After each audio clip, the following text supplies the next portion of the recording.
welcome to Learn Free Music Theory lesson number 39. In this lesson today we're going to be talking about transposition from minor to minor, as you can kind of see up on the board here. Yeah.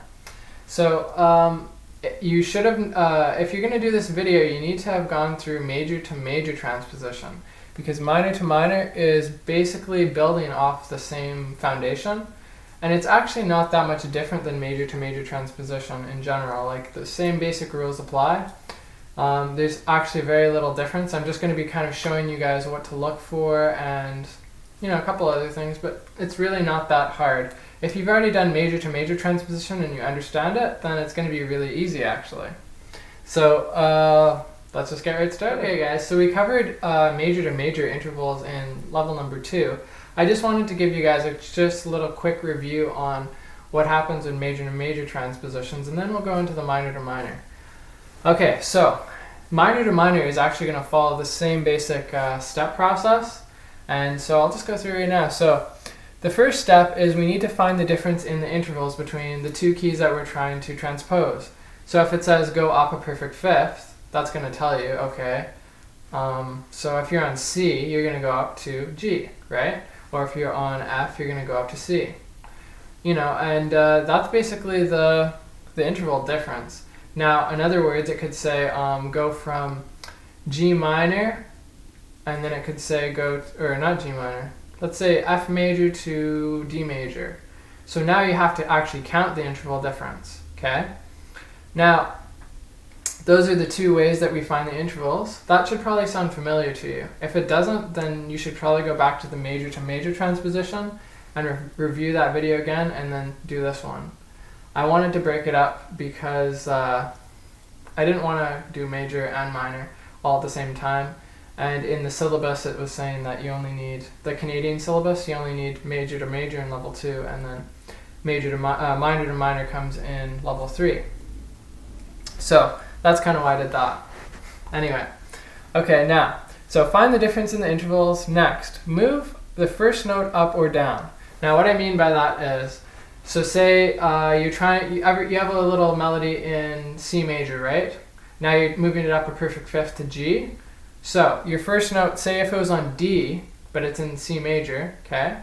You're going to move that up a perfect fifth. So now if you're writing it up a perfect fifth, it should be now at A. So if the first note was D in your piece, now it's going to be A. So it's up a perfect fifth. Okay, so that's the second stage. Once you've done that, you've laid the groundwork for the next stage. So in the third stage, now you copy the interval difference of what the notes are. So in other words, if you're in your first piece, so say it was C major, right? And you're on D, and say your next note was an F, okay? So it's a minor third up. Okay, so from where was I? From D to F. Okay, so D to F, that's a minor third. Now, if you go up a minor third from A, where do you get? C. So that's what you want to put here. So you want to copy the two differences in the first two. So from note to note in the first, so it's a minor third. Okay, now, whatever note you're at on, so you're on A, you go up a minor third. Now, if after that your first piece goes down a minor second, or up a major fifth, or whatever, anything, not a major fifth, perfect fifth. I haven't made videos for about 2 or 3 months, and I'm starting to feel a bit rusty. This is my first video back into it, so I'm feeling a little bit like, oh wow, a little out of the loop of it. But anyway, I'll get back into it. Anyway, so we're starting with the D to the F, right? And so that's a minor third. So you're just going to copy that pattern basically. So from minor third to minor third. Then if it's minor second in the first one, you're going to do that in the next one that you're transposing. So you need to keep the relative interval pitch the same. Now this is actually the big problem with minor to people were asking in the comments. They're like, oh, can you transpose major to minor pieces, or can you do minor to major pieces and stuff like that? And I'm like, not really, because, okay, as you know, a major to major scales are the same, because you've got tone, tone, semitone, tone, tone, tone, semitone. Now, you could be working with a minor natural, minor harmonic, minor melodic, right? Those are all different. None of them have the same tone, tone, semitone, tone, tone, tone. They have a different pattern. So what happens is you have different notes being introduced, and thus you actually, it's not really compatible. So you can do it, you can try to make it work, but it will have sort of a weird sound. Like you're not really going to be transposing it to the major key unless you alter accidentals and you do a lot of crazy stuff, and then it doesn't sound exactly like the piece.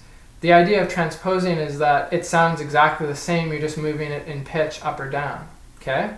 So if you're using minor to minor, everything's along that same, from the D to the F, that's a minor third, okay? Now, if this was in D major, that's going to be D to F sharp in the key signature. But if you're trying to go from D major, like say it's a D major piece and you're going D, F sharp, okay? Now, if you try to transpose that into D minor, and you're going, okay, so let's go D major to D minor, now you've got D to F instead of F sharp, because F sharp doesn't exist in D minor. So now you see the difference between D to F sharp and D to F, that's a major third and a minor third. And thus, now it doesn't sound the same. So the melody doesn't sound the same, and thus the piece changes the overall feel, and it doesn't sound quite the same as the first one. So you can't really transpose a major to a minor or a minor to a major because it doesn't really work. It's sort of like, Mac and PC, they use different file systems, and some stuff that works for PC doesn't work on Mac, and some stuff on Mac doesn't work for PC. It's sort of the same idea, is that it just doesn't go equally. You can't just move up a minor key into another major one because it has a different pattern that the whole thing is based off of, right? Because we know in like a piece with D major, you're going to have D, E, F sharp, G, A, B, C sharp, D, right? But in D minor, your keys are D, E, F, G, A, B flat, C sharp, D. So there's two keys that are different. Like B flat is not in D major, it's B in D major. And in D major, you have F sharp, and D minor, you have F natural. So if you just tried to move those keys, it's not going to be compatible. So that's the biggest problem, and that's the hugest point that I wanted to explain. Hugest is probably not the word I want to use. I don't think that's grammatically correct in English. But anyway, the biggest point, or the main point that I wanted to show in this lesson is that for people who are wondering, oh, can I do major to minor or minor to major? Or, I have this piece in, B flat minor and I want to put it into whatever, major key. So I just wanted to explain that it doesn't really work, and try to explain why it doesn't work, okay? So hopefully that gives you some insight as to why it doesn't work and why it's not compatible, because really when we're transposing, we're just moving the same sequence of intervals up or down a whole given interval, okay? Like when you play something on a piano and you play like Twinkle Twinkle Little Star and you're like dun dun dun dun dun dun dun, right? Now, if you play that and you transpose it up an octave, it just goes dun dun dun dun dun dun dun, right? So yeah, it's just going up another octave. But really, you're actually transposing it up or down an octave. It sounds the same, but it's higher or lower, right? Now, that's what transposing is. But if I tried to transpose like a C major, Twinkle Twinkle Little Star, into like C minor, now I'm going to be, if I'm playing the melodic version of C minor, it's going to go dun, or dun, dun, dun, dun, and now instead of playing A, dun, dun, you're going to play A flat, dun, dun, or dun, dun. It's going to sound off. So now it doesn't sound like Twinkle Twinkle Star anymore. And also when you're going to play the E, now you have to play an E flat instead. And that sounds weird too, because you're still starting on C and you're still going to G, but it changes. So the minor to major doesn't really work. So I've kind of talked about that a lot, and I've probably driven the point home. Now, I'm not saying you can't do it. You can sort of do it, but it's not going to give the same effect. Like, music is creative, right? And yes, there's rules, but rules can be broken to do a different thing. Just like, in poetry, you don't adhere to all the grammatic rules that you would if you're just writing out, an essay in university that's like very scholarly. You're not going to be like, oh, in a poem, you're not going to adhere to every single grammatical rule that you have to. I mean, maybe you do, and there's different rules in poetry that don't apply to other, essays. I'm not an English major or anything like that, so I'm not like all like graduated from some crazy university in English, but I know that there's different rules apply. Like, with poetry, you've got to do different layouts, and it's the same thing with music, where you have recurring themes and different structures and stuff like that. So basically all I'm trying to say though is that you can't just move a major piece into a minor piece, and you can't just move a minor into a major. So I could have just said that, but then you'd have been like, well, why, Andrew? Why can't I do that? And then I'd be like, now I have to reshoot the video. But as you notice, I don't usually reshoot. I just go like, well, I guess I screwed up. I've noticed mistakes in some past videos, and I'm just like, why did I do that? Well, can't go back and fix it now. I guess I'm just too lazy and stuff like that. But anyway, okay, so that's what I wanted to show you for this. Now I'm going to move on and show you some extra things that you might want to look for when you do a minor to minor transposition. Just keep in mind that it follows this same rule. So I'm not going to go really in depth on how to do a minor to minor transposition because it's the same as major to major. I'm just going to show you a couple couple things you should keep in the back of your mind when you are doing minor to minor, because they're going to be more common that you're going to find it. And I'll just get to that right now. Hey guys, okay, so the next part here is things to remember, just a general checklist, okay?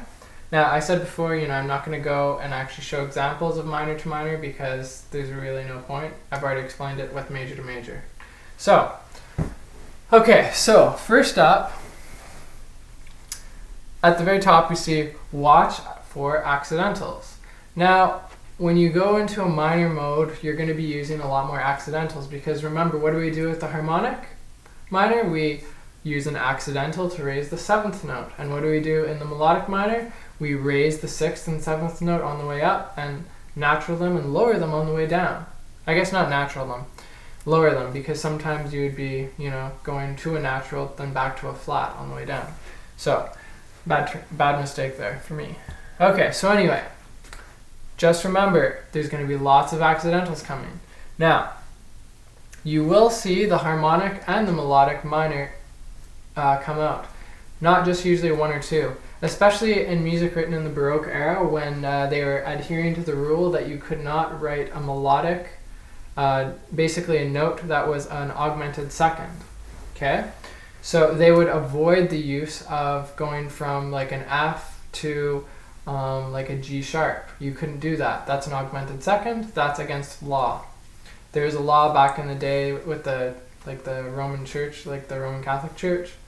I'm not sure, maybe not the Catholic Church, I don't know, just, I was told this, maybe it was wrong, I don't know. I don't want to get into any political trouble here.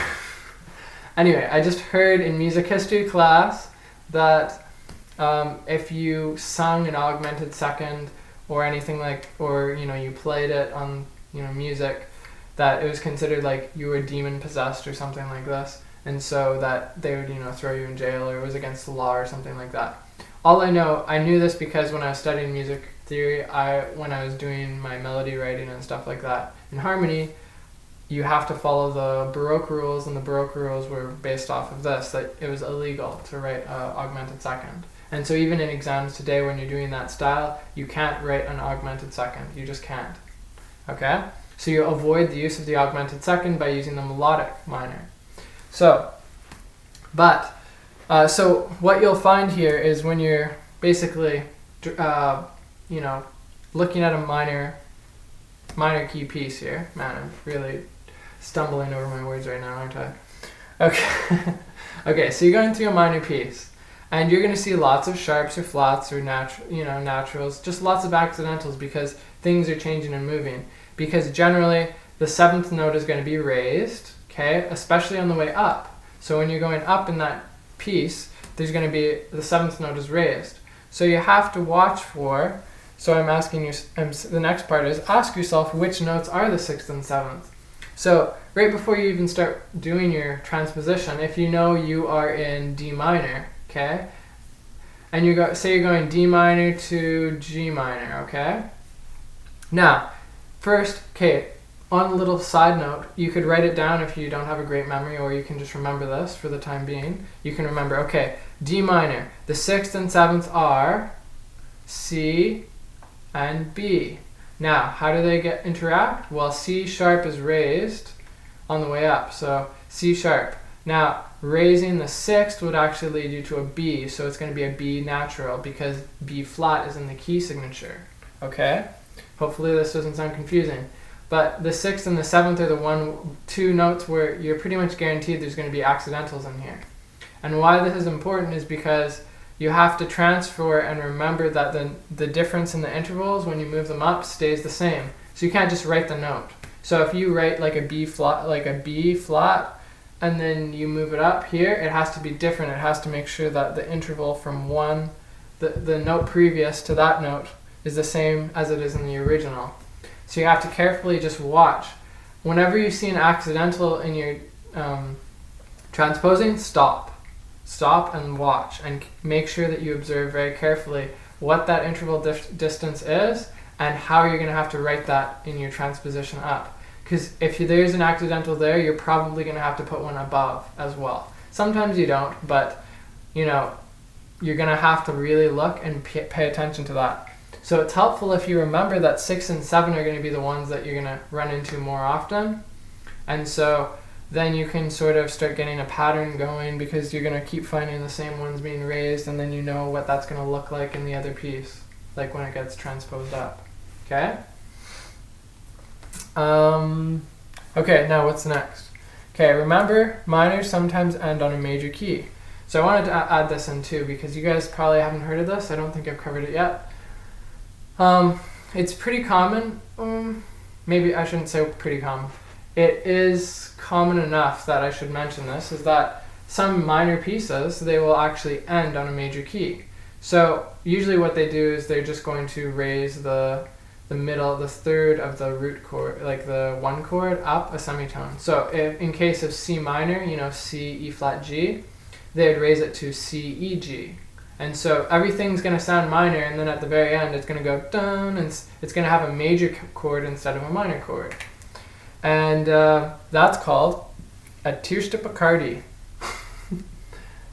Always reminds me of, whenever I say this, I think of Captain Picard from Star Trek. And he's like, number 1 and all that stuff. And he's just like, red alert or prepare for battle or whatever, I actually haven't watched The Next Generation in a long time now. I love Star Trek. Star Trek's awesome.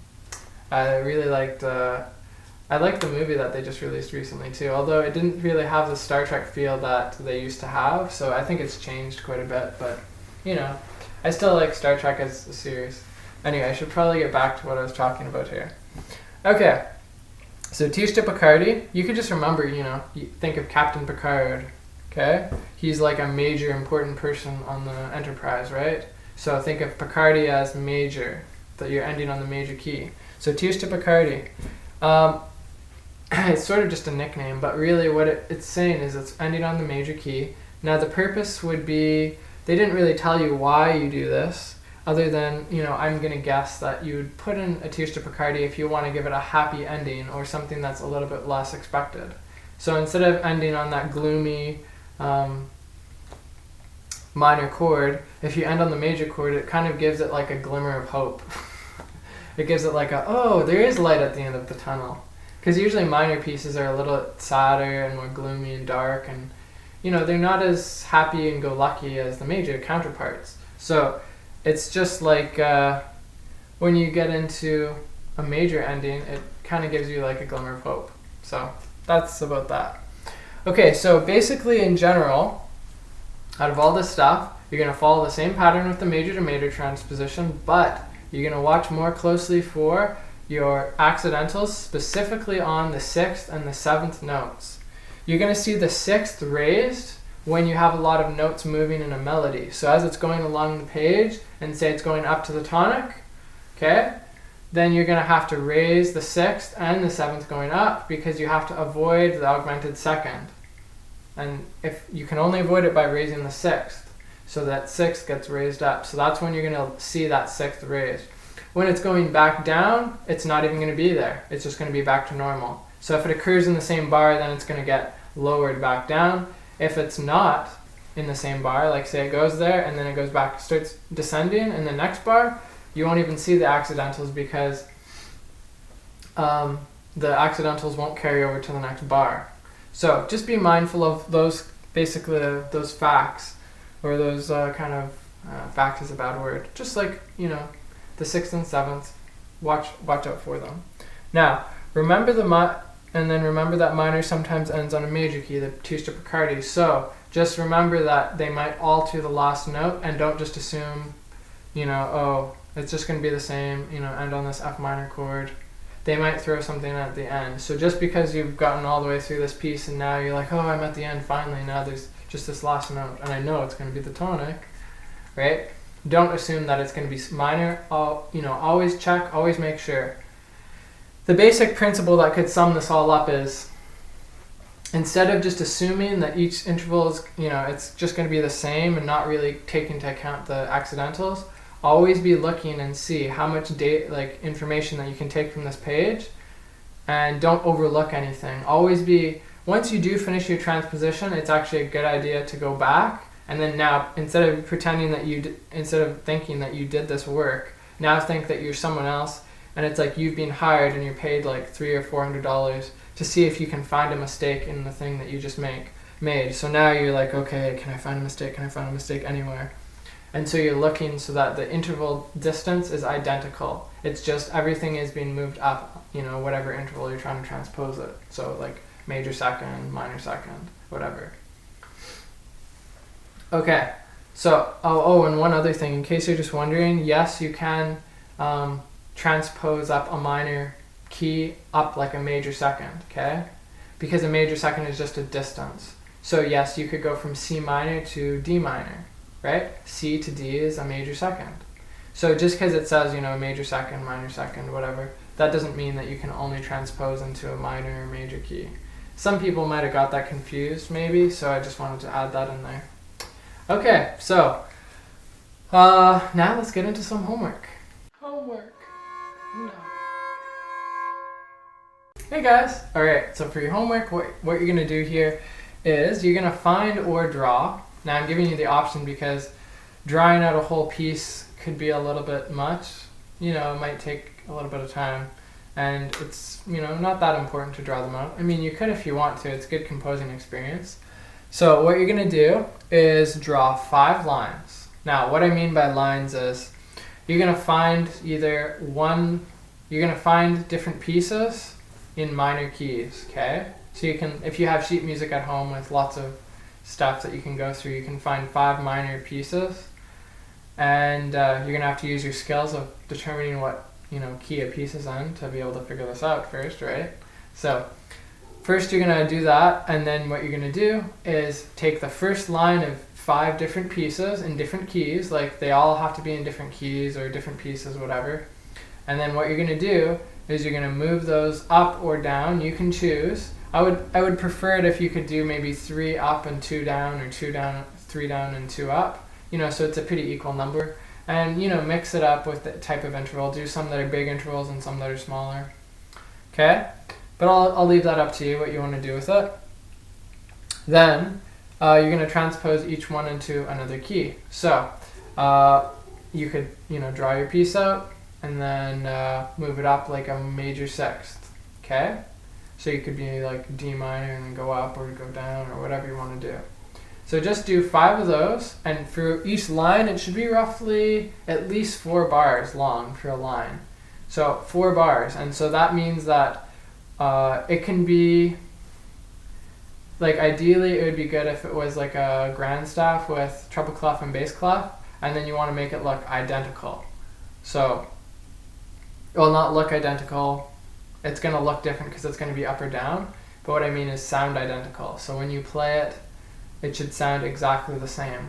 So I'm not sure if you're taking any instrument. You probably are if you're trying to learn music theory. Most people usually learn a musical instrument first, and then they're like, oh, I should probably start learning theory now. There's not that many people that are just like, music theory? Whoa, that sounds good to me. I don't play any music, but man, music theory is the way to go. I know at least that wasn't the way for me either. I started playing piano first, and then 3 or 4 years later, then I started doing more music theory.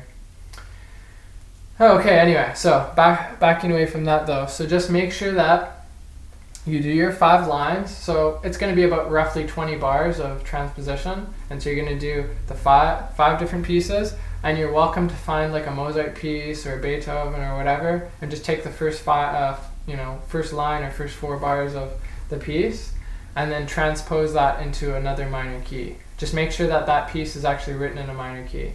Now that'll be a little bit harder because there's not as many pieces written in minor as there are major, I think. One thing you could do, like Moonlight Sonata First Movement by Beethoven is actually written in C sharp minor, so you could try putting that into another key and then try playing it on the piano or whatever instrument you have. That could be quite an interesting challenge for you. And then you can appreciate what you can do with transposition. Because composers will actually write their melodies, and then sometimes they'll actually move it up or down, and they'll actually transpose the original melody into another key to give it a different sound. Usually like the dominant key or something that's closely related to it. So yeah, just make sure that all your stem directions are going in the right way when you move them up or down, because it's going to be in a different place, so it won't look the same. But make sure that all the rhythm is the same, that the key signature for the new key is there, the time signature works, the rests are in the right places, the phrase markings are where they should be, however they were in the piece. It should look identical, except for that now the stems are in a different direction, and also they're different places on the staff. But they're still going to be like the same basic layout and the same rhythm. Okay, so that's what I want you to do, and I hope you guys found this lesson helpful and that it gave a little bit of insight about the whole major to major versus the major to minor to minor. Yeah, I'm so glad that I don't try to do everything on a perfect take, because if I did, I don't think I'd ever have gotten these lessons out, because I make mistakes and you guys can laugh at me all you want, because it's pretty funny actually. Anyway, so I hope you guys are doing really well, and I know it's a little bit of time since my last video, but anyway, take care. I hope you guys are doing really well, and I hope your understanding of music theory and music in general is being enriched and you're having a great time. Take care. Bye-bye.